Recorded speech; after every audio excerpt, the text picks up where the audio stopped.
merci de nous expliquer pourquoi les antibiotiques de la famille des fluoroquinolones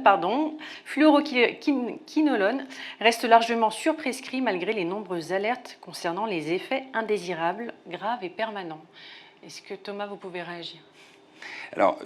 oui, sur les fluoroquinolones, on connaît des effets indésirables depuis maintenant très longtemps et ils sont très clairement établis dans ce qu'on appelle les notices et dans toutes les informations de prescription qui sont données aux professionnels de santé par d'ailleurs les professionnels de santé eux-mêmes. Malheureusement, il y a encore des effets indésirables dans leur utilisation. Ça pose à mon avis plus largement la question de ce qu'on appelle l'antibiorésistance et du bon usage des médicaments en général. C'est-à-dire comment est-ce qu'on favorise une information, comment est-ce que les autorités favorisent une information de qualité, notamment dans la formation initiale, mais surtout dans la formation continue des médecins,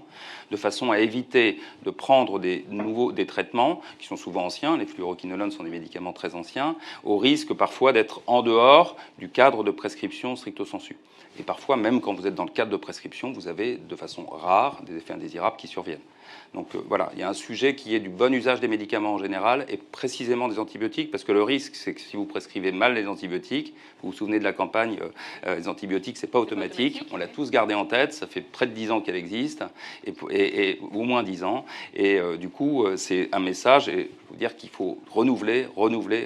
sans cesse pour être sûr qu'on prescrit correctement ces traitements au risque d'induire de nouvelles résistances